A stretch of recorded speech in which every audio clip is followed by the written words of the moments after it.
Hello everyone, welcome to Organic Chemistry 1. Our goal today is to distinguish between the isomers and resonances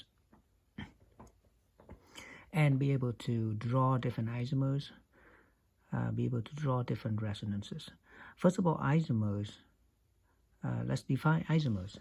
Isomers are different molecules that share the same formulas, meaning you have two different molecules, different physical and chemical properties. However, when you count the number of carbons and hydrogens and oxygen, for example, in this, they turn out to be the same. For example, the first one, when you draw the line angle formula for ethanol is CH3, CH2, OH. Notice carbon has 4 bonds, assuming double bond is COS2. So if you see one connection, that's one bond, that carbon is a corner carbon or terminal carbon, it has 3 hydrogens to make up 4. You look at this carbon, it's a CH2 because it's bonded to 2 atoms, so it must have 2 hydrogens to make a 4. Okay, now isomers are different molecules, just happen to have the same formulas. So in this case, you can see to draw an isomer of ethanol, you move the oxygen to the middle, and they are different in bond connectivity, atom connectivity, or bonding sequence, if you will. You move the oxygen to the middle. In order to do that, you need to break the OH bond, and then you move that hydrogen to the carbon. Okay, that's a CH2, now become a CH3. So that's called isomers. And then you get a completely different structure, different atoms, arrangements. Okay, now look at resonances. You keep everything the same. In this case, you have a carbon double bond O, single bond to a CH3 and O minus. So you use arrow, you move the negative charge, which is a pair of electrons, to make a double bond. And of course, to satisfy the octet rule, you have to convert the pi bond, which is the second bond of a double bond, into a pair of electrons. So that's where you end up with. This oxygen was a double bonded oxygen, now a single bonded oxygen that carry an extra pair of electrons. That's why it has a -1 charge. Technically, we would draw with the lone pair. We have oxygen negative with 2 lone pair, and the neutral oxygen is the one with, this is the one with 3 lone pair, and the other one with 2 lone pairs. Same for here, 2 lone pair.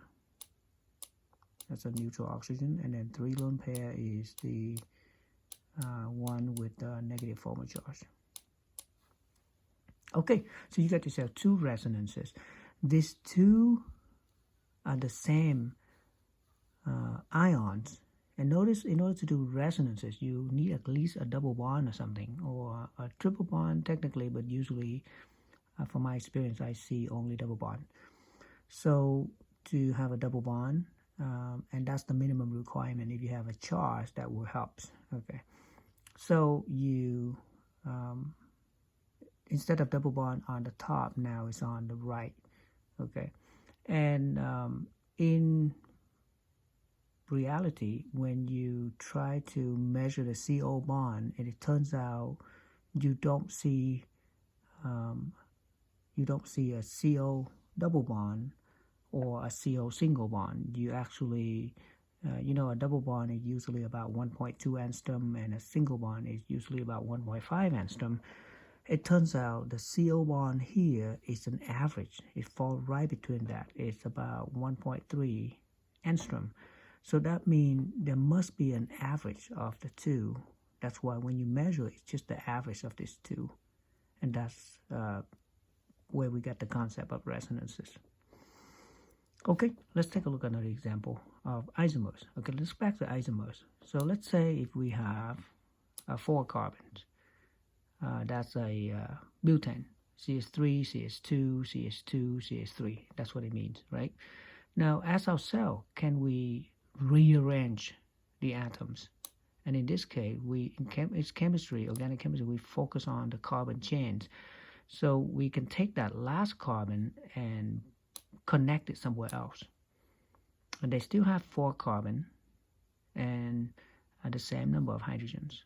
Okay, so we got ourselves a different structure, different molecules. These 2 molecules are different, but they have the same number of carbon and the same number of hydrogens, which is 4, 1, 2, 3, 4 carbon, and 1, 2, 3, and the one in the center has 4 carbon, and that's C4H10. Okay, these 2 have different arrangement of atoms, so we call them isomers. Now, let me give you another example here, a very simple one, like this. Okay, so you have, and let's put in a negative charge. Okay, so that carbon has an extra, electron. That's why it's minus. So when you see a minus charge, that means that carbon has an extra electron. So you move that in to make a double bond, and therefore you have to do something because otherwise it's going to be violate the octet rule. So you move that in to make a double bond. Okay, minus. Okay, so you move that in to make a double bond, and you move that to there to convert it, the pi bond, into a pair of electrons, and that's carbon now become minus. Okay, so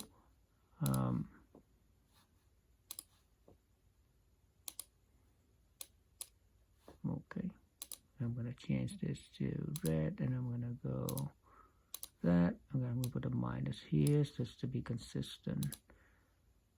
Okay, so I'm going to draw that. Okay, so you end up with, and we use 2-way arrows just for resonances. So you end up with a structure like this with a double bond now on the left side, and you have a minus on the right side. So those are called resonances. So we keep everything the same, or in terms of bonding. Okay, we don't break any bond, we don't form any new bond, we just simply move electron around. A bond, a pi bond is a pair of electrons. A minus charge is a pair of electrons. So we move them around. So you have a negative on the left, now the negative on the right. You have a double bond on the right, now you have a double bond on the left.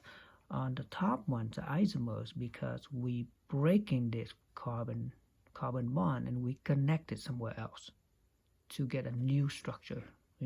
It's kind of wood. If you have or blocks, if you have different blocks of wood, and you can build different structures. You can break it here and connect somewhere else.